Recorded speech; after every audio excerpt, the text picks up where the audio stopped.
Ассалаумағалейкум. Той десе ішкен асын жерге қояр қазағым. Екінші стол шай дастарханға қош келдіңіздер.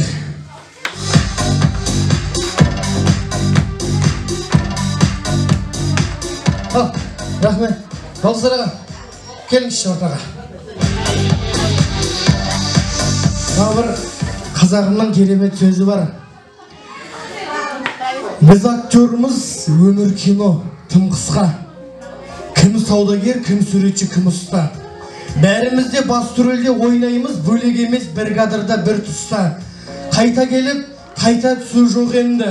Монтаждауға келмейді ғой өткенді. Сценарийді өзің жазып тастадың, өзгеге емес, өзіңе айт өкпеңді. Кейбір кино аяқталар басында, кейбір кино созылады ғасырға. Ең соңында бас актердің есімі бас әріппен жазылады тасына. Біз актеріміз, өмір кино тым қысқа. Қамшының қысқадай сабындай ғұмырда, осылай ағайын туыс бауырлардың қасында той тойлап жүре бер братан. Тойың тағы да құтты болсын ағайындар.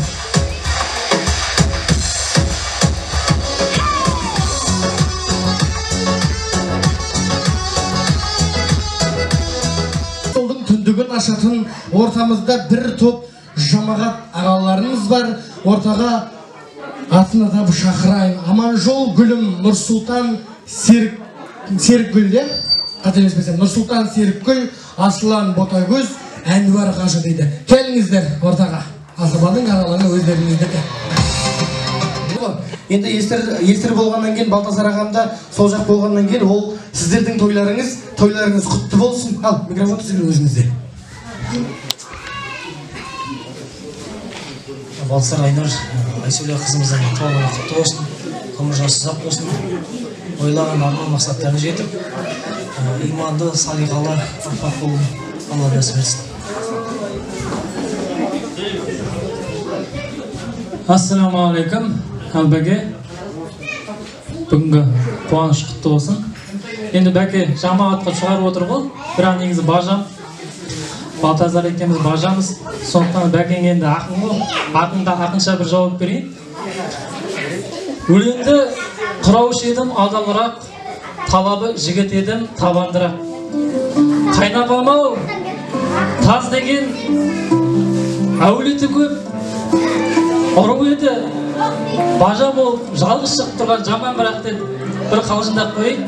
Сондықтан да бажекем мынау әулетіңде болып жатқан тұңғышыңның, тұла бойы тұңғышыңның бүгінгі ғұмыр жасы ұзақ болсын. Жалпы енді мүшел деген жас адамның бір биікке шығатын шыны ғой. Сондықтан да қарындасым айнала тердің қабыл болған құлдардың қатарынан бол. Енді не айтамыз? Мынау барша келіп жатқан осы Бәкеннің шаңырағында қуанышқа келіп жатқан кісілердің де отбасыларынан аманшылық, дендеріне саулық тілейміз.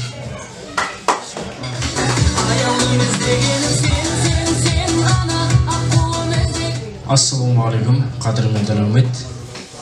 Бүгінгі жиынға себепкер болып отырған Бәкеңнің отбасында өткен қуаныш. Қош келдіңіздер. Баршамыз қош келдік. Бәке, сыйлап шақырып атқаныңызға үлкен рахмет айтамыз. Қазақ гүл өссе, жердің көркі қыз өссе, елдің көркі дейді. Міне, тұла бойыңыз, тұңғышыңыз өсіп, 13 жас мүшелге кеп жатыр. Мана Тұрысбек аға айтып кетті ғой. Қазақ тек мүшелді тойлаған деп. Мынау Бауыржан Момышұлының ұшқан ұя деген еңбегінде біз бала шағымызда жасымызды сұраған уақытта жасымыздың қанша екенімізді білмейтінбіз дейді. Себебі қазақ тек қана мүшел жасты елеп ескерген деп. Сондықтан сондай еленетін, ескерілетін жасқа келіп жатыр екен тұңғышымыз. Алла баянды, саналы ғұмыр берсін. Алла тосына жақсылықтарын көп қылсын. Алдынан келетін қиыншылықтарын Алла Тағала жеңілдік берсін. Отбасыларыңызға амандық, бірлік, берекені Алла Тағала нәсіп етсін. Енді ренжімеңіздер, жаңа ұмытып кеттім. Біз осы Бәкеннің тойына келмес бұрын Жаңа Әнуар қажы деп шақырып жатыр ғой. Әнуар қажыға кіріп шықтық. Ол кісі енді денсаулығына байланысты ауруханада жатыр. Алла шипа берсін, дұғада болайық. Үлкен сәлем айтып жатыр. Қуанышына ортақ. Өзін иншалла аман-есен шыққаннан кейін жақсылап кіріп шығамын дейді. Аманат қой, соны жеткізейік.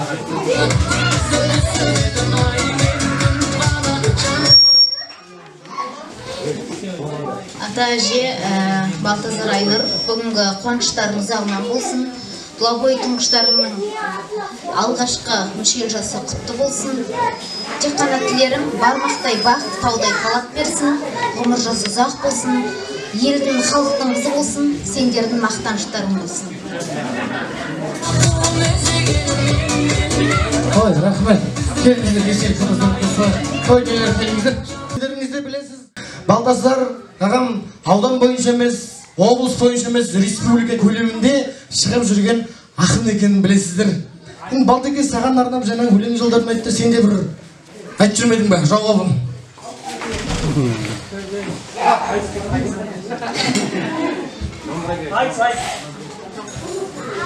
Ақын боп елдің жүгін артып келем, жақсыны жақсылыққа тартып келем. Бажа деген бұл өмірде көп қой бажа, жамағатты екі дүниеде артық терем. Жаман айтты. Сіз бірдеңе дейсіз ба? Бәсіз үйде жаттап келгенсіз ғой. Ойнап айтам. Рахмет, көңіліңізге рахмет, отырыңыздар, жайғасыңыздар. Қол шапалақ болсын бажаларға. Рахмет, музыка. Тағы да бір айтып жүрейін. Мана биге шыққан кезде менің көзіме көрінген жоқ. Бірақ антрактыны мына жерде бір билегенде енді мен кафе ішіп қалма деп қорықтым. Шын айтам. Тума, талант, тәдет, шығыңыз ортаға. Тоқай жүріңіз. Ермек, анау дұрыс қосшы. Маған тәтемнің...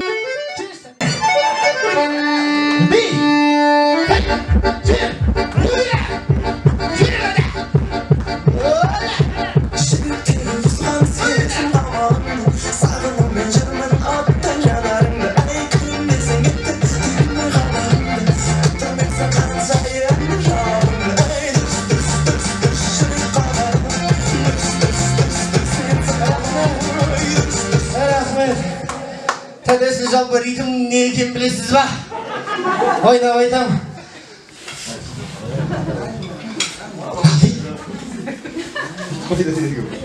Ya, neге? Бәлесі тұрғы бүйтіп көтейдеп тұрғымыз. Мұна тәде мен де біледі ғой, мағаны жоқ па? Қатты кез екенсіз. Ойнап айтам. Тәде келіңіз.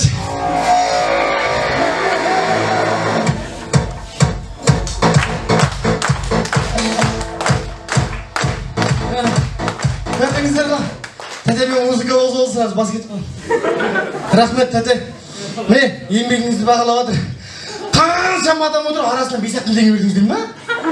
Мен қалай болады екен? Ойнап айтам тәте, тойдан тоғықтай. Мынау жаңағы қазір.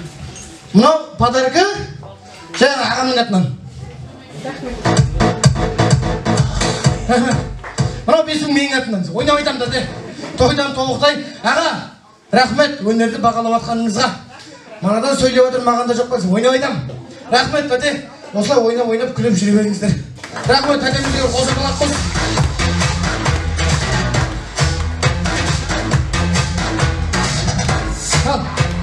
Рахмет.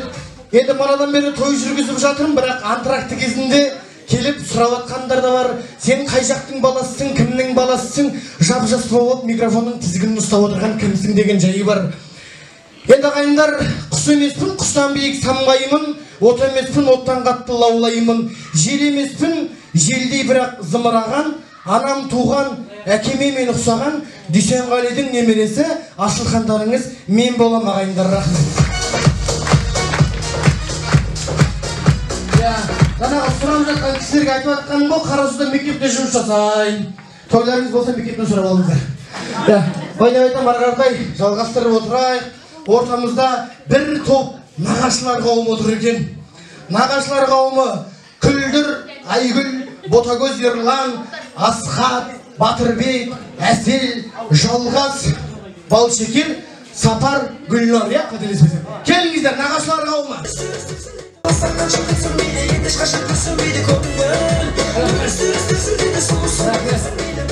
Жалғас ағам билік істеген жүр, бірақ бірдеңе жетпей жүр ау деймін ағам. Ойнап айтам. Өзін билеп қинағысы келеді, бірақ болмай жатыр. Кім бастайды, кім қостайды? Жалғас ағам өзіңізге берейін ба? Кім? Апа өзің. Қай кісілер енді? Мына кеңіз. Ал апа міне. Немерелердің мүшелесі құтты болсын. Мүшелге жете берсін. Айнұр Балтазар. Той сендер ғой. Айнұр Тоғаштарының мүшелесі құтты болсын. Әрқашан қуанышты болсын. Осы үйде тек қана қуаныш болсын. Тойға болатын істесін.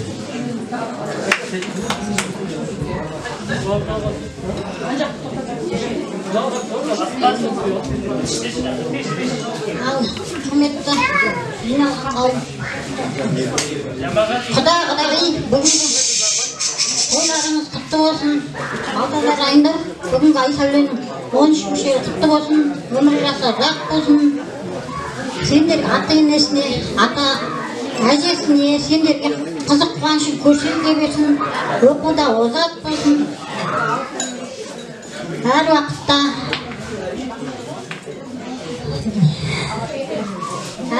қуаныш той болсын. Тойларың толы боласын.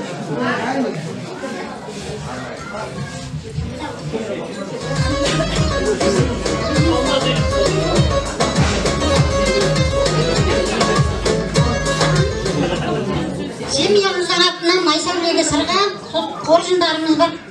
Балтазар мен Айнұрға нелеріміз бар, беретін подаркілеріміз.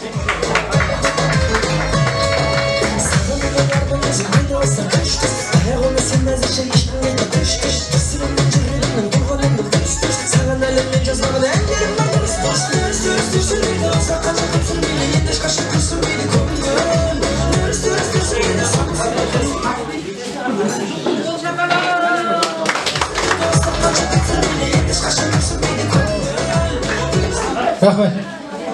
Микрофон тізгіні кімде ағардай жалғастыра берсек, айта беріңіз. Ал құрметті қауым, бәрімізде Айсәуленің мүшел жасына жиналып отырмыз.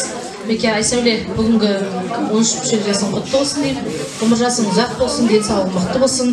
Әрқашанда гүлдей жайнап жүре бер, болашағың жарқын болсын деймін. Осы белестерден, әдік биіктерден көріне бер. Осы ата-әжеңнің, мамаңның, папаның атағын шығара бер деймін. Енді осы дастархандарыңыз кең болсын, берекелі болсын, берекелі болып, осылай той бола берсін деймін.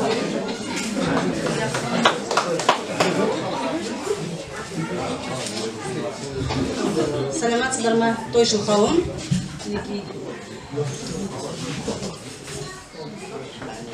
Айсәуле жаным, мүшел жасың құтты болсын, ғұмыр жасың ұзақ болсын. Қариясы бар үйдің қазынасы бар дейді, мінекей атасы мен әжесі бар, мамасы мен папасы бар. Мен Айсәулені өте бақытты бала деп санаймын. Ғұмыр жасың ұзақ болсын, Алла тағала жақсылықты нәсіп етсін. Лайым жылда биіктерден көріне берсін. Мамам мен папаңа қолқанат болып, мамам мен папаң менің қызым деп мақтаны өсетіндей ата-ана бол. Сенің арқаңда жүре берсін. Отбасыларына тек қуаныш тілеймін, бақыт тілеймін. Осындай Айнұр мен Балтазардың дастарханы лайым жылда тойға жайылсын, қуаныш болсын. Не айтам, бақытты бол, жақсы оқы, ғұмыр жасың ұзақ болсын.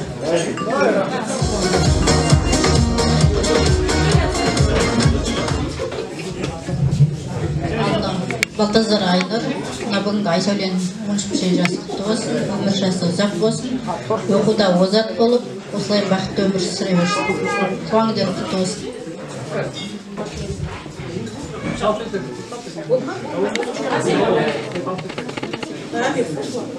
Айхай деп қойшы. Ал мынау құрметті бүгінгі тойшыл қауым, сіздердің алдарыңызда тұрған мынау Айсәуленің нағашылары, кәдімгі туған нағашылары тұр алдында. Айсәулеге мен мына жерде құдағи, айхай құдағи бар ма жерде? Бар. Ал мынау немерелеріңіздің туған күні мүшел жасы құтты болсын. Бұл керемет, мүшел жас деген керемет той ғой. бәріміз де қуанып тұрмыз Айсәуле үшін. Айсәуле әйтеуір 13-ке келді-ау деп. Осыдан 13 жыл бұрын біз тойда болғанбыз Балтазар мен Айнұрдың. Сол мінекей қаншама уақыт өтті, содан бері біз қартаймай кім қартаяды? Мынау Айнұр Тұлабой тұңғышымның мүшел жасы қайырлы құтты болсын, дені сау болсын, мүшел жастан мүшел жасқа жете берсін, аман сау. Айсәуле біздің Мейірманов мектебінің оқушысы, 7-ші сыныпта оқиды. Оқу озаты, өнер десе өнер бар бойында, мінез десе мінезге сондай бай өзімізге тартқан ғой. Сол айналайын Айсәуле жан, туған күні құтты болсын, біз сені қатты жақсы көреміз. Енді нағашылардың сөзі осымен тамам. Немізді, конвертімізді беріп қояйық. Енді сіздер отыра беріңіздер. Енді біз тағы бір айта кететін нәрсе, жалпы мынау Балтазар мен біз көршіміз негізінде. Мен өзі үй арасында үй жоқ, былайша келгенде. Сол көршілердің бізде үлкен бір тамаша керемет компаниямыз бар біздің. Біз бірге походқа барамыз, қонаққа барамыз. Біздің болмаған жеріміз жоқ. Сонау Сымтас, сонау жаңағы оның жанындағы, ар жағындағы не әлгі? Ахмет Айдын Сиди. Бүкіл жерге барып, бірге демалып, бірге қуанышымызды бірге тойлап, осылай жақсы күндерде ылғи кездесіп жүретін сондай бір ұйымшыл көршілеріміз, тілаузымыз тасқа. Оның бәрінің ұйытқысы әрине Балтазар. Сондықтан қазір осы жерге Балтазар қазір бәрін шақырады, жаңағы көршілерді. Ал Балтазар қырса болды, бәрі жетіп келеді осы жерге. Ал келіңдер көршілер, көршілер.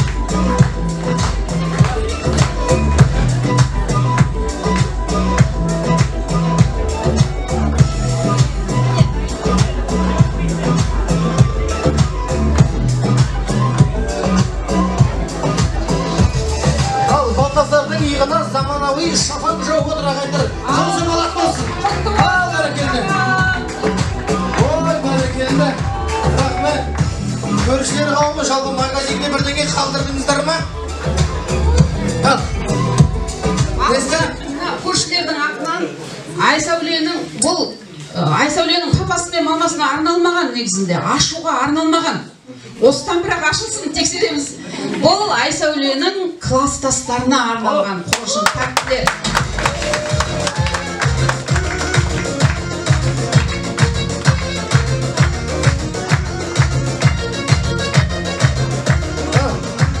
Нағылдыңыздар, болдыңыздар ма?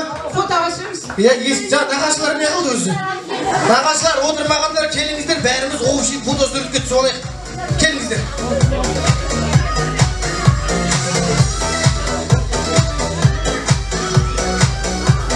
Ал, келіңіздер, рахмет.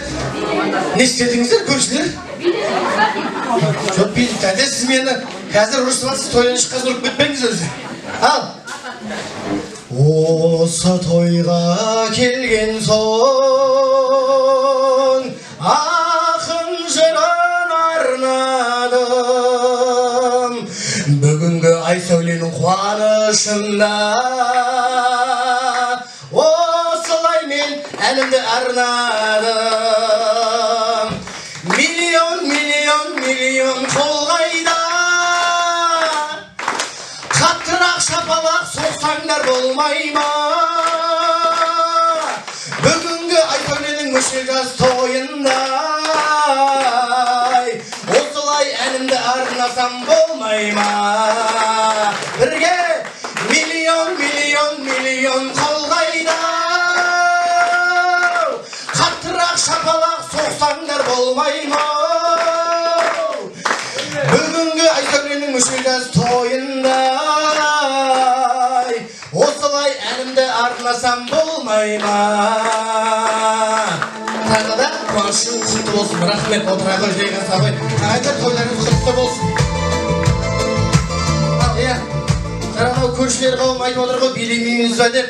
Мынау 2020, 2021, 2022 жылдардың үздік әншісі және де үздік футболдан ойыншы атағын иеленіп жүрген, манадан бері сіздерді музыкамен әрлеп отырған Әміржанов Ермек ұлдарыңызды арманым мені аялы әнмен қарсы алыңыздар. Ортаға құшақ бейне шығуларыңызға рұқсат, келіңіздер.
Рахмет.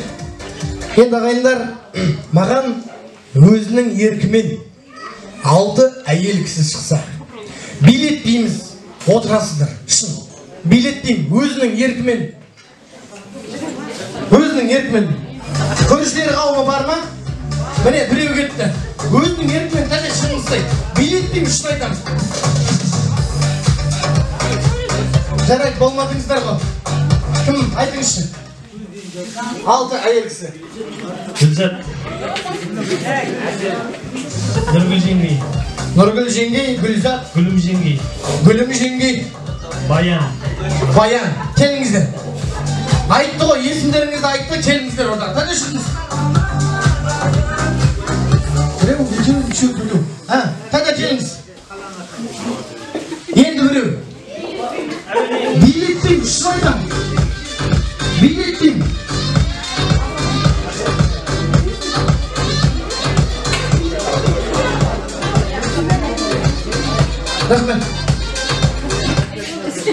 қосылыр, қосылыр. Тәте сіз шақырып отыр, ана жаққа Балтазар аға.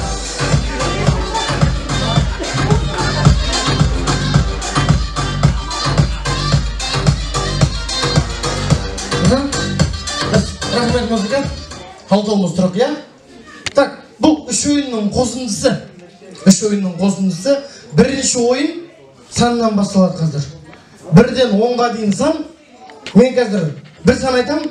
Мысалы 6 десем, 7-ні орысша айту керек, 7 деп. Мен немесе орысша айтсам, келесі әріптің қазақшасын айтасыздар. Бірақ тез. Жақсы ма? Енді хотя 10-ға дейін орысша білетін шығарсыздар. Шын. Жақсы ма? Кеттік ал. Бастаймыз ба? Тәте сізден бастаймыз. Жеңіп қалмасын, соны Алматы қойдың кеп тұржақсын. Ал, 1. Ой, бәрекелді. 5. 6. Ой, бәрекелді. 8. 8. 8 деймін. 8 деген несі ма? 9 болады. 9. Жақсы ма? Кетті. 1. 2. Ой, бәрекелді. 3.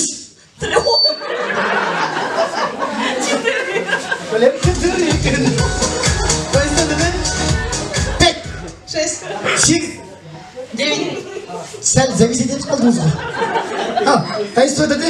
2. 9. 10. 10. 11. Жарайды, бұл репетиция. Енді кім қателеседі?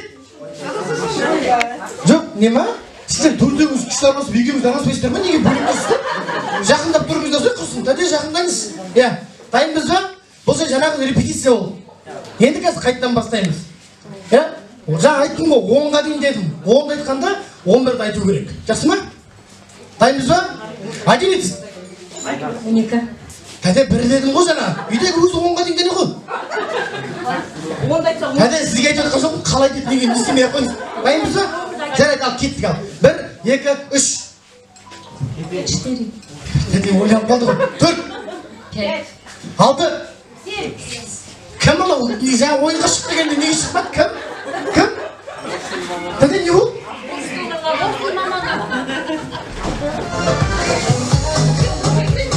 Оны ертең оқушыларыңызға барып айтасыз. Мен де мұғаліммін.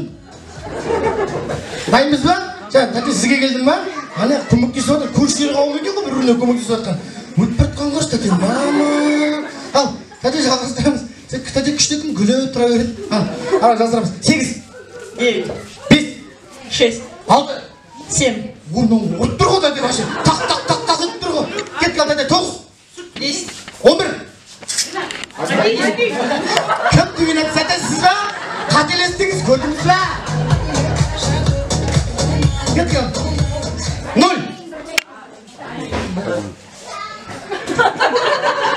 Ой Алласыз. Қай жерде отырасыз? Қай жерде отырасыз тәте? Әңгіме айтып шығарып айтыңыз.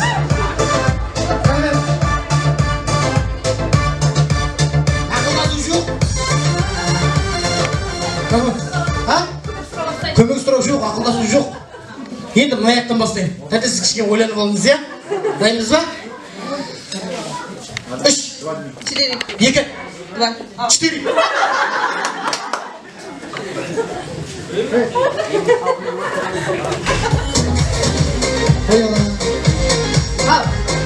Енді бұлай болсын. Берға жақындап тұрыңыздар. Енді сан емес. Енді машинаның запчастарын айтамыз. Ал қызық болсын. Кімнің бай водитель? Бірақ айтыңдар. Сол жеңет. Машинаның запчастарын айтамыз. Маркасын емес. Запчастарын. Хорошо? Дайынбыз ба? Сізден бастайық, сіз маған тақылдап тұрдыңыз ғой. Көрейік, а? Жоқ, ақылсынша тәте. Енді явно қазақша ғой енді. Ал, дайынбыз ба? Кеттік ал. Машинаның запчастарын сразу. Коробка. Ремень. Тәте? Қайда? Аккумулятор. Рессор. Рессор деген не? Мен білмейді екен. Бар ма ондай? Өтірік айтып тұрмай деп қалдым ғой. Ей, мынау. Аға, айғайлап бірдеңе көмектесіңіз сүй қайда отыра бермей. Ал. Ой Алла. Роля. Доңғалақ. Доңғалақ айтылды. Камера. Дөңгелек, камера.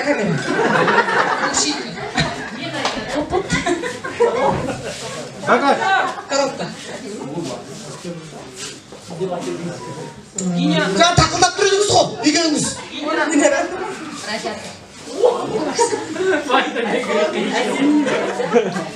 Музыка қоссашы.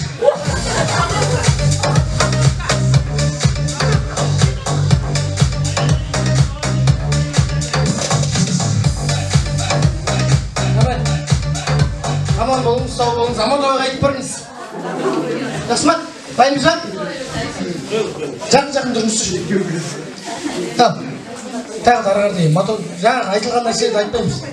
Мәшеден басқа деймін. Тәте қойыңызшы. Кеттік ал. 1, 2, 3. Роль айтылды. Басқа сразу. Не алу, не алу. Үлгірді. Скорость. Ой, накырт. Музыка қоссын.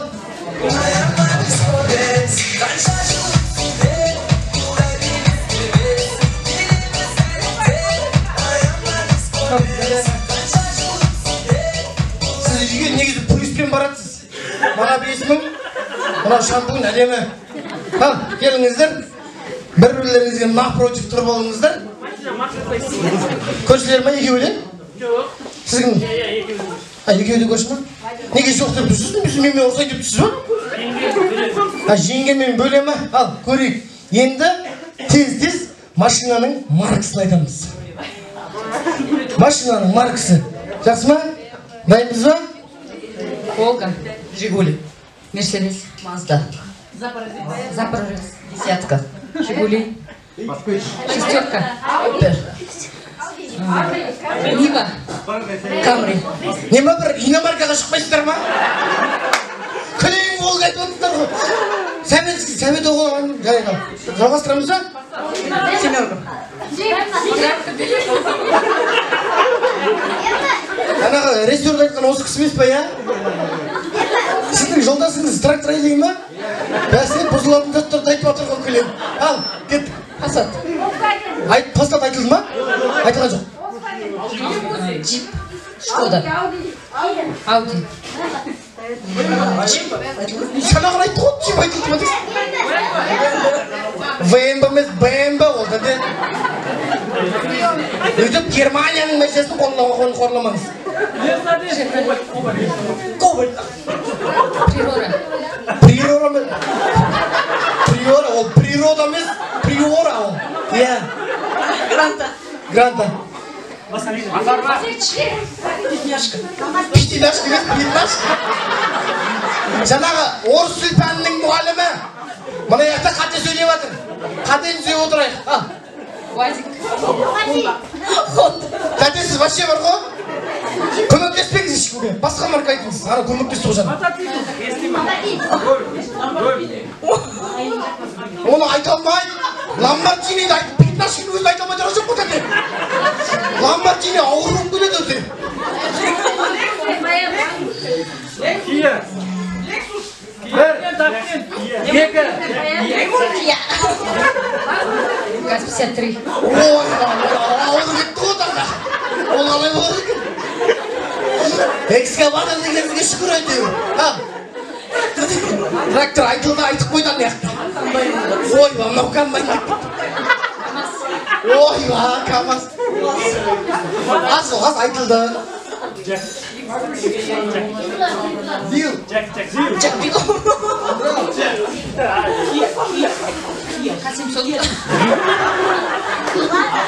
Ой, Алла, не істесем екен мына тәтеге бар ғой. Kia.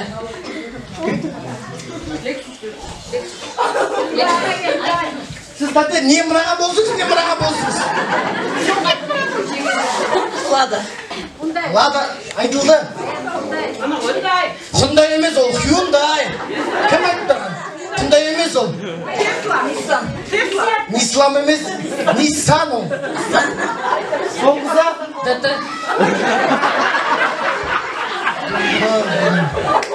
Мен.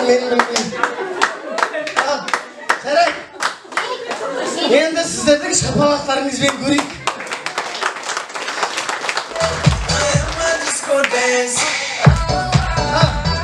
Рахмет. Баян тәтем ойынға қалай атсалысты? Гүлім тәтем ше? Қалай болды күн? Баян тәтем! Гүлім тәтем!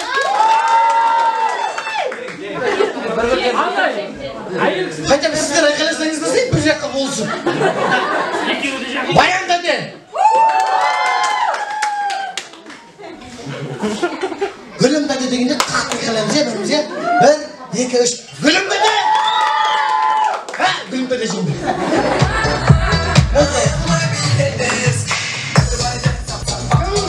Rahmet, hadi yapma gelir misin? Dıdı! Kaçın sus! Aman! Bıraktı! Hadi gelir misin?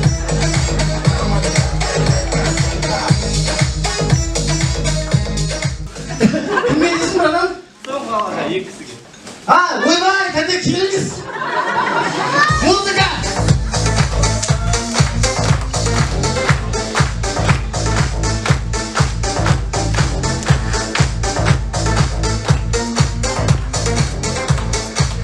Rahmet. Hadi, mine, no 2000 tenge durat. No 2000 tenge durat. Raşet biz ba? Hadi oğlum öldürtsene şu sürüdüğün. Oyda, tadem deysiz bak, sürüdüğün gidip durmadım. Oynап айтам міне, тойдан тобықтай, әр ойын сайын спонсорлар тауып отыр. Тәте мынау сізге. Құрдастардың атынан спонсор болып отыр. Мынау сізге. Рахмет, отырыңыздар, жайғасыңыздар, құттықтап отырыңыздар. Көршің үшін намазыңды бұз деген бар. Алыстағы ағайыныңнан жақындағы көршің артық деген де сөз бар. Ендеше ортада бір топ көршілер қауымы келіп отыр екен.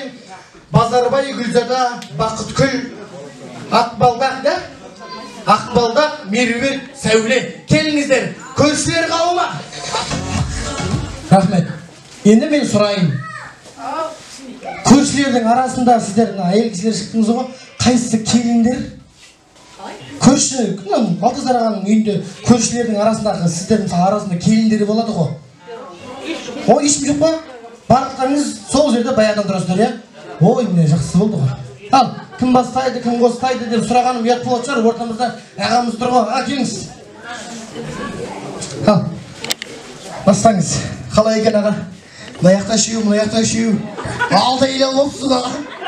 Көршілеріңіз біле ма? Жақсы деп қойды ағамда қайда? Ал, не келіңіз аға? Ал енді бүгінгі мынау жиналып отқан қауым Тұрысбек аға, мынау жаңыл апа, мынау шөберелерінің 13 жас мүшелі қайырлы болсын. Балтазар айындырын. Осы елдің азаматшасы болып өссін, өмір жасы ұзақ болсын. Осы тұрған кісілердің бәрінің үйінде той болсын. Осындай аспанымыз ашық болып, қашанда еңбектерін табысты болып, осы кішкентай жастан жасқа мүшелден мүшеліге өте берсін. Жылда осылай тойлай берсін. Құрметті жиналған қауым, бүгін Тұрысбек аға, жаңыл апа бүгінгі немереңіздің туғанына құтты болсын. Оқуда ұзақ болсын, еңбекке табысты болсын, оқушының алды болсын. Мынау келіп жатқан ағаштарының болдарына, қадамына гүл бітсін. Әрқашанда тойларын тойғаласа берсін. Тұрысбек аға, жаңыл апа, мынау Айсәуленің мүшел жасы құтты болсын. Денсаулығы мықты болсын, ұлы құлы бол. Алға қойған арман мақсатын орындалай берсін. Балтазар қуаныштарың жағынан болсын. Той қаласа берсін.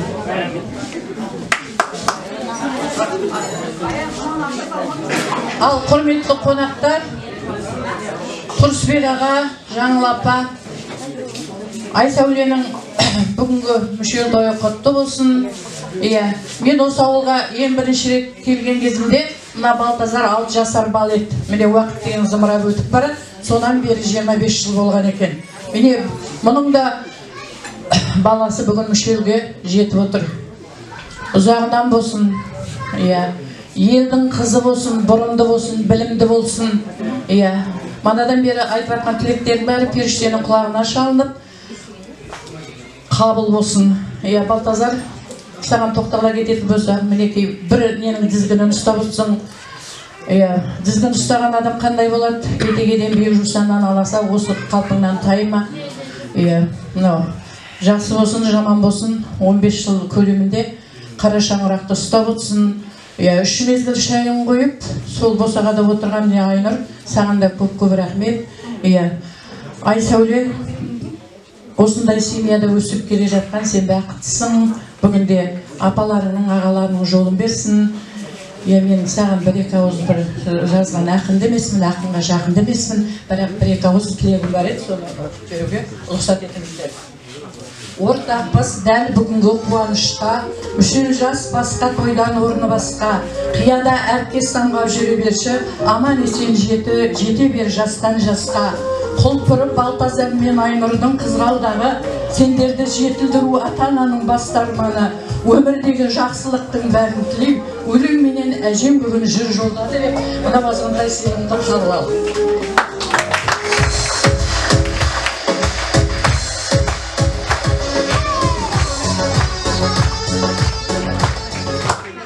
Айнұр Балтазар, бүгінгі Айсәуленің туған күні құтты болсын, үшер жасы.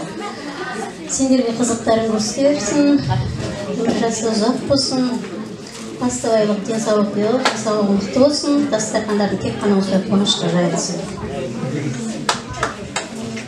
Ең бірінші әже, ата, бүгін мынау Балтазар Айнұр, Айсәуленің туған күні құтты болсын, осылай мүшеге жетесің, Алла тағала тіл көзден сақтап, осылай қуаныш дастархана барлықтарыңызға келіп жатқаныңызға рахмет. Осы Айсәуленің оқуда озатты бол, өмірдегі бар жақсы тілеймін.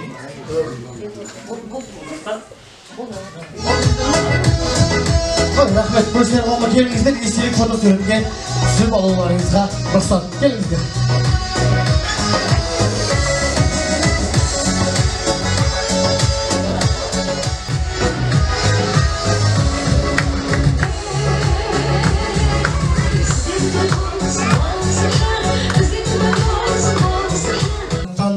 Жалғасуларыңыз керемет ән жолдан жүрсін. Ал көршілер қауымы билеулеріңізге рұқсат. Келіңіздер ортаға биге. Ал кеттік.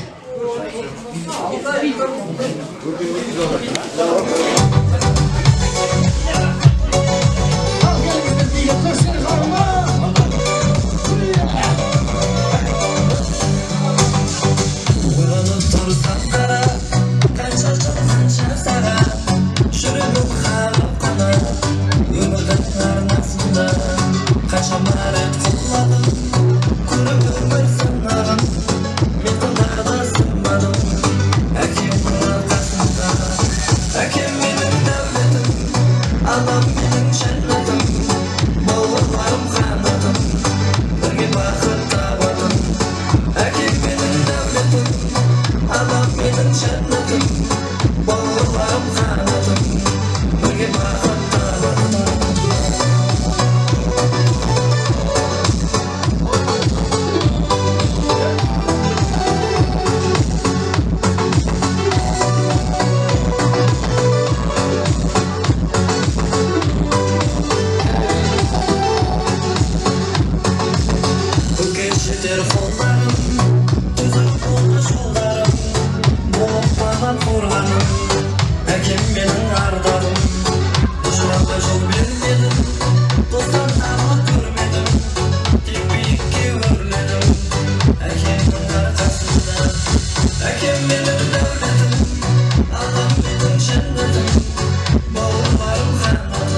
benim cennetim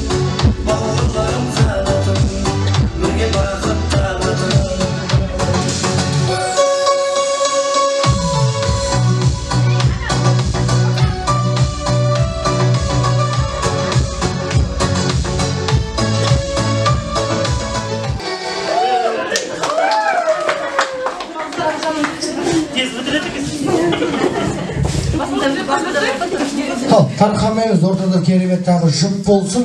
Келіңіздер ортаға, биге келіңіздер.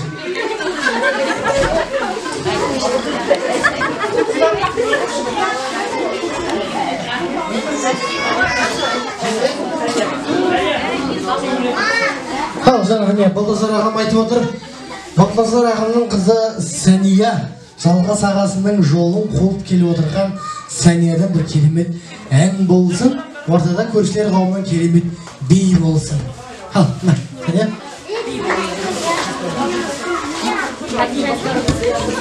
Сүрікші.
Бәрекелді, рахмет. Аллау. Енді кезекте әкелерінің құрдастары, қателеспесем, ортаға келіп отырған әкелерінің құрдастары, достары Нұржан, Гүлмира, Әзімбек, Гүлзат, Наурызбай, Танатқан, Нұрлыбек, Мақпал, Таңатқан деген кісі сонау Астанадан келіп отыр екен. Аманжол, Әсел, Фурманнан келіп отыр екен. Ал, келіңіздер ортаға.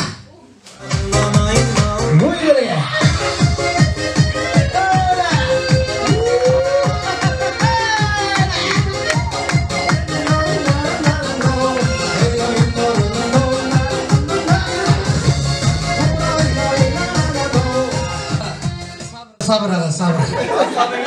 Болды. Астағаннан келіп билеп алайын деп жатсыз ба? Ал. Құрдастар жағы, достар жағы кім бастайды, кім қостайды? Микрофон тізген кімге берейін? Біреуміз бастаса, екіншісіміз қостаса, қалғанымыз билесек нұр үстіне нұр болар еді. Ал. Ассалаумағалейкум, жиналған қауым. Аға, апа, тұңғыштарыңыз Айсәуледің мүшел туған күні құтты болсын. Досым, не айтамын, бақыт тілеймін. Отбасында бақыт болсын деймін. Денсаулықтарың мықты болсын. Жұмыста табыстығыңдар, ақшаларың көп болсын деймін. Осылай сыйластық наразымызды жүре беріңіздер. Бақытты болыңыздар. Ал құрметті ата, апа, Балтасар, Айнұр, бүгінгі Айсәуленің 13 мүше жас туған күні құтты болсын. Айсәулені қыртынан шықпай, апа өзі колледжде оқып жүргенде бірге сүйретіп, апаның еңбегі зор. Сол үшін қошеметтеп қойыңыздар. Алла дорбасын тасып, бізге екі ортада жүретін бір үйдің баласындай өмір сүрдік. Оған да шүкір, мінеке күшті болсын деймін. Денсаулығы мықты болсын, оқуда озат болсын деймін. Елдің, халықтың әлем аруы болсын деп тілеймін. Сол барлықтарыңызға да осындай той тілеймін. Бізге де жұмысты болсын, мінеке шүкір, сыйластығымыз арта берсін. Барлықтарыңызға Алланың тек қана нұры жаусын деймін. Әке, апа, Балтасар, Айнұр, бүгінгі Айсәуленің мүшел жасы құтты болсын. Бақытты балалық тілеймін. Денсаулық мықты, ашық аспан, зор денсаулық болып, ұзақ оқушы болып, мисс Қазақстан болып,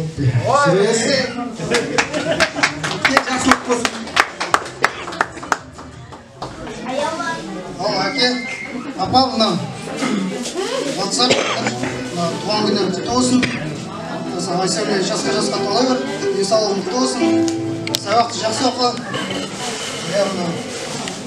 Папаңмен мамаң қызығына тоймай жүре беріңдер. Ана арамыз аман болсын.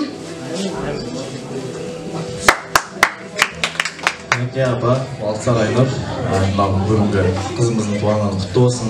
Мүшел жасы жастан жасқа тола берсін, денсаулығы мықты болсын. Үйдегі насқаптауды әкеміз бен ажолықтан аңыз аман болсын. Осылай немере шөберелерін қызының көріп ортасында ойнап күліп жүре берейік. Тек қана қуаныш той болсын отбасында. Балтасар өзіміздің құрдастардың арасында өзі алғаш бірінші үйленіп, Аллаға шүкір тұңғыш бала құрдастардың арасында 13 мүшелі келіп отыр. Осындай тек қана той болсын. Енді бұл сөзін айтайын деп отқан арамыздағы бойдағы жігіттер осы нәрседен үй алып еді, ары қарай бір бастары екеу болсын деген еді. Құрметті қалайып, тойға жиналған Тұрысбек әке, Жаңыл апа, шаңырақтарыңызда болып жатқан үлкен той қайырлы құтты болсын, ұзағынан болсын. Ал Бәке, Айнұр, Айсәуле, бүгінгі алғашқы мүшелі қайырлы құтты болсын, денсаулығы мықты болсын. Мүшелден мүшелге жете бер, оқуда озат бол, қатарында қалды бол. Әрқашан тек қана жақсылық тілейміз. Не дейміз, Бәкеңді, досы болып отырған кісіден алғашқы болып, отбасын құрып. Міне кішкентай Айсәулесі бүгін ең алғашқы осы құрдастардың арасында мүшелге толып жатыр. Енді ауылда қалай болған әкім деген бір должность болмаса да сол әкімнің рөлін атқарып жүрген жігіт қой. Енді осында отырған кісілер біледі. Бағадан бері үлкен аталарымыз, апаларымыз, біздің алдымыздағы ағаларымыз, ұстаздарымыз жақсы тілектерін айтып жатыр. Сол тілектердің барлығына қосыламыз, қабыл болсын сол тілектер. Сол тойларыңыз той қаласын, тек қана осы құрдастарымыздың атынан азғантай бір сыйлығымыз бар, соны қабыл етесіздер. Анау неден күшті әйелдер қосылар. Мынандай әйел бәрімізге бұйырсын. Мен тағы бір сұрайын, иә? Балтеке, сіздің жасыңыз нешеде? 33-те. 33-те? Бірақ араларыңызда әлі ойдақ бар ма не? Кімдер? Тойда бар ма? Ұялып келмеген ғой. Қайдан келсін? Қайдан келсін? Келіңіздер, естелік фото суретке түсіп алыңыздар. Жаңағы ағамның бір керемет айтқан сөз бар. Әкім болмаса да әкімдей бірақ бір құрметі бар деген. Біз болып, сөз болып, дұға жазсақ, Балтасар ағам 1-2 жылда бұйырса әкімде болып қалар. қол шапалақ болсын соған. Өйткені мен білетін Балтазар ағамның жұмысы адал, тапқан ақшасы адал, отбасым деп, семьям деп жүрген ер азаматтардың бірі. Балтазар ағамызға тағы қол шапалақ болсын. Тойынан бір панан қалып келіп кеттім деген молда бір ұят қой. Аға, мінекей сізге бір тойдан тобықтай. Енді халал тойдан да керек емес, басқа тойда орында көресіз ғой ыңғайын. Келіңіздер, естелік фотоға да, телефонға да тағы бір сурет кесіп алыңыздар. Келіңіздер, құрдастар жағы. Ал, келіңіздер, құрдастар жағы, беге келіңіздер, құшақ күйіне. Кімнің кіммен жүретінін көріп алайын. Ал.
Söz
Не ма сіздер билеп жатсыздар ма, әлде өсек айтып жатсыздар ма? Қайдан білейін? Бірдеме айтып жатыр. Жаңағы не? Жанды дауыста, таза дауыста айтты. Кейбір, енді сөздің ашығын айтайын, Қазақстан эстрадасында жүрген әншілердің өзінің кейбіреуі жанды дауыста айта алмайды. Ама жоға, келіңіз ортаға. Қол шапалақ болсын ағайындар.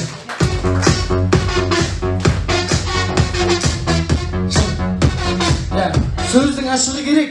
Бұл анау жай өлең емес. Дауыс көрсететін жақсы өлеңдердің бірі жанды дауыста айтқан үшін мінекей сізге сабынмен әдемілеп бетіңіз, рахмет. Сабынмен әдемілеп бетіңізді жуып жүріңіз, содан кейін әдемілеп құлақта зат жүріңіз. Рахмет, отырыңыз. Ағамызға бір қол шапалақ болсын. Енді ағайындар, тойдың соңына да таяп қалдық. Енді сіздерге осындай бір керемет кафе ұсынып отқан Аида ұжымына бір қол шапалақтарыңыз болсын.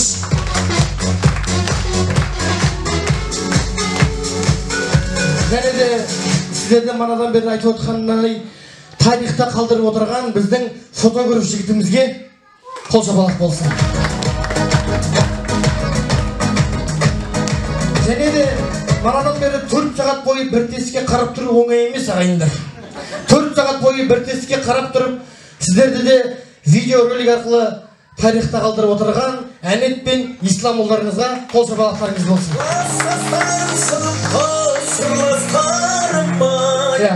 Және де сіздерді музыкамен әрлеп отырған Әміржанов Ермек ұлдарыңызға бір қол шапалақ болсын.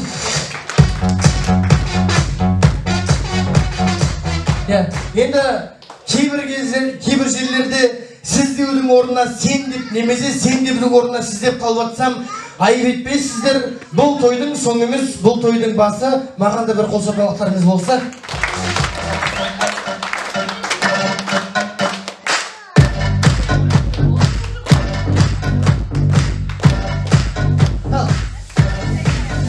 Рахмет ағайындар, ендігі кезекте міне ыңғай келсе орнымыздан тұрып, шапалағымызды ұрып, бүгінгі тойдың иелері атамыз бен әжеміз бастаған, Айсәуле қостаған, Балтасар ағам мен жеңгемнің аты қалай еді, ұмытып қала берем.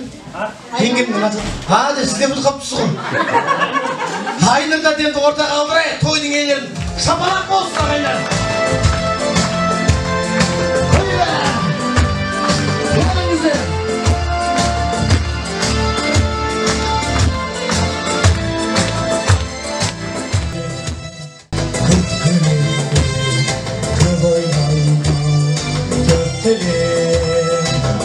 Yandan sıyfam öter samaldı Kazağımdan yalakarım yıkılır Ben gel hayda sürsem atabedim Köpeğimde şatadedim Gündüzde uyatana Рахмет, рахмет. Музыка, без музыки бәрі дүрге. Қайда жүрсең атамекен, көкейімде жатады екен. Күннің өзі ұятына қимай оны батады екен. Рахмет.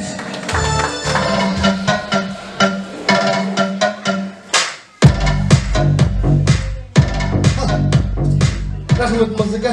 Ал апа, микрофон тізгінін өзіңізге берейін. Мынау келген деген жұртқа алғысыңыз болса, алғысыңызды айтып, немереңізге тағы да бір ақ тілегіңізді арнап жүруіңізге рұқсат. Жинаған қауымдар бәріңізге рахмет. Мынау алыстан келген, Астанадан, Қостанайдан келген қонақтарға жолдары болсын, аман-есен үйлеріне жетсін, тойымыз той қыласын. Айсәулеміздің ғұмыр жасы ұзақ болсын, құтты болсын, ойлаған мақсатына жетсін, әке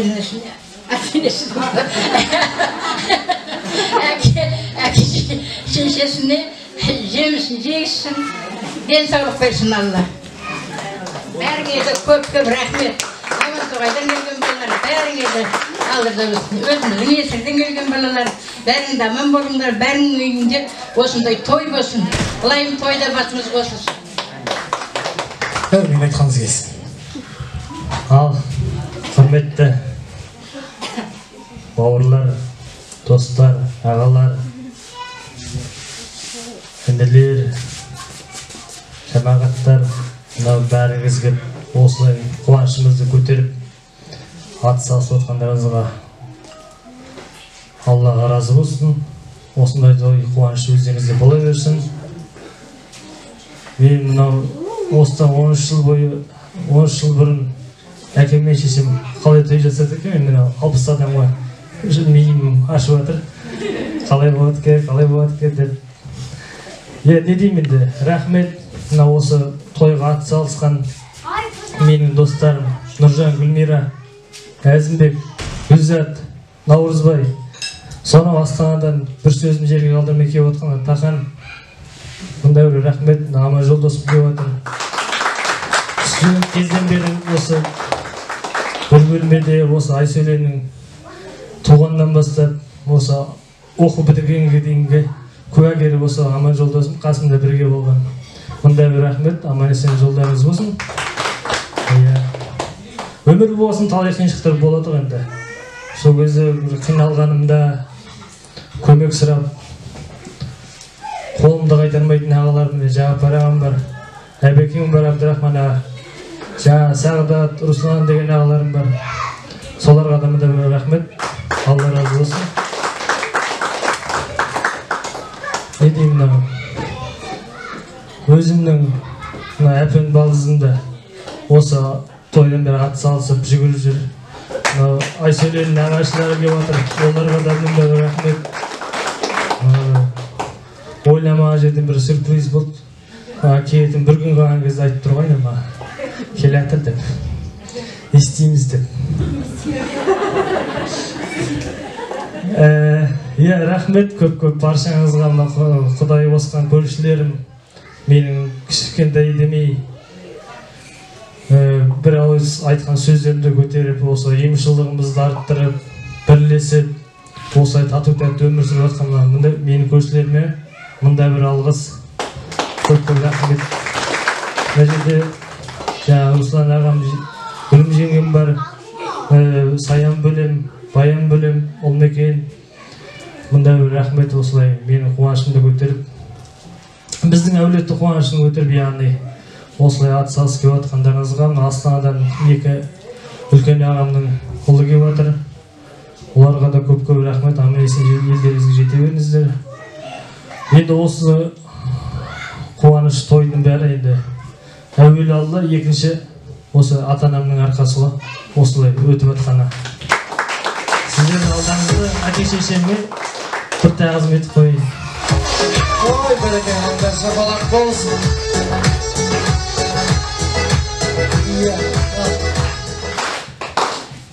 Бәріңізге денсаулық болсын, осындай той болсын. Тек қана осындай қуанышта кездесе берейік, аман болыңыздар, ауырмаңыздар. Үйлеріңізде қуаныш береке кетпесін. Тойда кездесейік.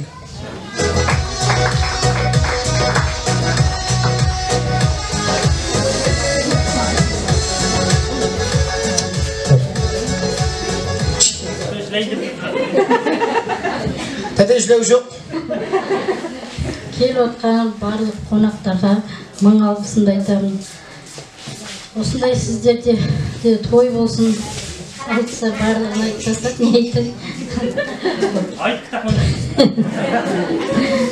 Достарыма рахмет, кластастарыма, көршілеріме, нағашыларыма, туыс-туған келіп отқан, бізді сыйлап келіп отқан ағайын туыстарға мыңда бір алғысымды айтамын.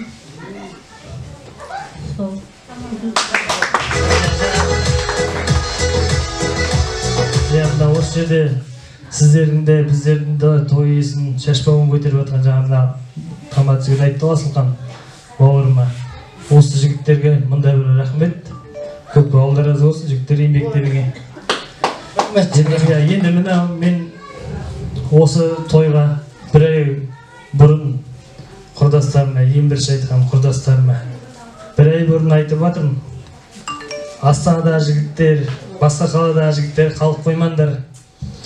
Бір ай бұрын айтып отырмын, реттеп қойыңдар субботаға деп. Сол кезде ең біріншінде көгімді алдырмай келем, уәде берем деген мынау таң атқан бауырым. Ортаға келші. Ой, бәрекелді.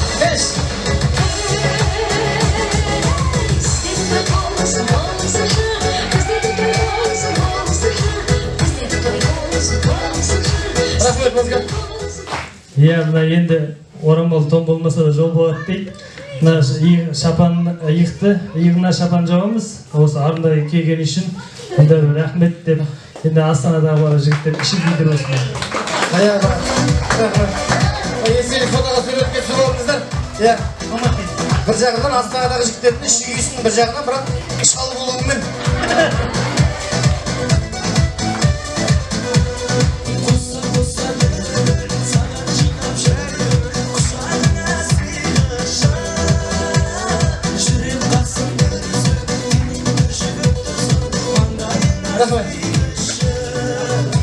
Yap bereket. Şaban gibi cüz özgürlük bir tozarız. Ол да рахмет. Анау. Қызым айтады. Ойбай, қызыма тілек айтыппыз біз бәріміз. Иә, ал қызым туған күні құтты болсын, ғұмырың ұзақ болсын енді. Бар жақсылық тілеймін, мына да бір жақсы тілектер айтылып отыр. Bir Алла өзі қабыл етсін. Тек ғұмырлы бол, денсаулығы мықты болсын. Өзінің армандағы мақсаттарыңа, ойларыңа жете бер. Әтежеңді бізді аман есен қуантып жүре бер. Сенің жақсылығымен қуанышыңа сүйсініп жүре берейік.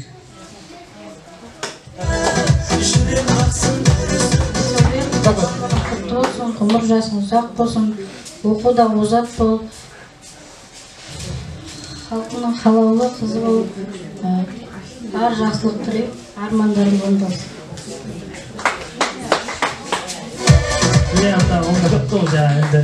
Ең бірінші осы Айнұрды алып қашып жатқан кезде бүкіл өмір бойы айтсақ құрсын. Иә, Асқат деген бауырым үйімде екен. Содан Айнұрды шақырып алып, ол кезде біз алып қашады деп айтпағанбыз ғой біз. Ауылға апарып тастаймыз деп айтқанбыз. Сол кезде Асқат деген балзын еріп келген.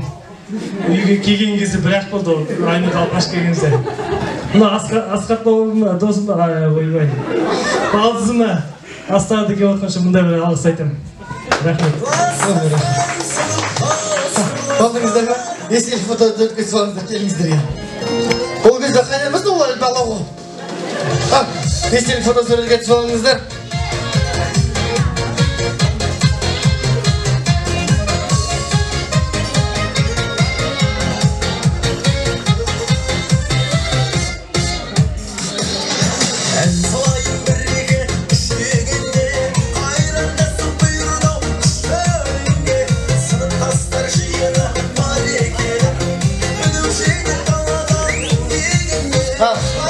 Рахмет ағайындар, мынау бата алмастан бұрын барлығымыз сол қолымызды көтерейікші. Барлығымыз қандай. Қорықпаңыздар, сарқыттарыңыз сұқалмай тұсап тұрған. Көтеріңіздер, басымыз ұстай. Бүйтіп ақырын оқылайық. Еліміз барда еліміз табайық ағайындар. Мынау екінші солдың ақпатаңызды ағымы жүріңіз. Көтерейік білекті, нұрға бөлек жүректі, жастарға бата берелік, ағынан айтып тілекті. Істеріңді Алла оңдасын, қайда жүрсең қорықтап, қыдырған қолдасын. Жамбылға ұқсап көп жаса, денеңде дерт болмасын. Тойын тойға ұласын, жан жүрегің толғасын. Күннен күнге көбейсін, дос жараңмен жолдасың. Бақыттың тасысын әманда, бергенін тәңір алмасын.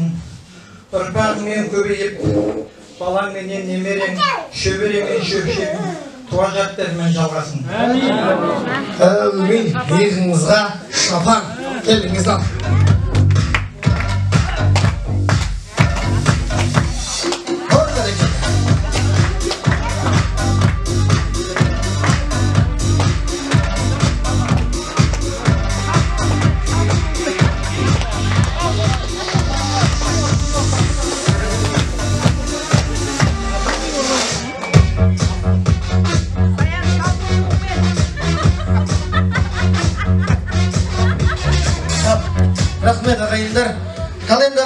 сөздің ашығы мінекей манадан бері қабақтарыңызды түйіп қарамай тойға әдемі атсалысып отырған ең алдымен өздеріңізге рахмет. Өздеріңізге бір шапалақ ұрып қойыңыздаршы.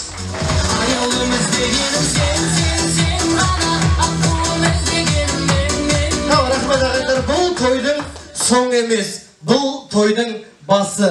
Алла амандығын берсе, тек тойда ғана жүрсе. Еліміз аман, жұртымыз тыныш болсын. Сау, сәлеметті болыңыздар. Рахмет.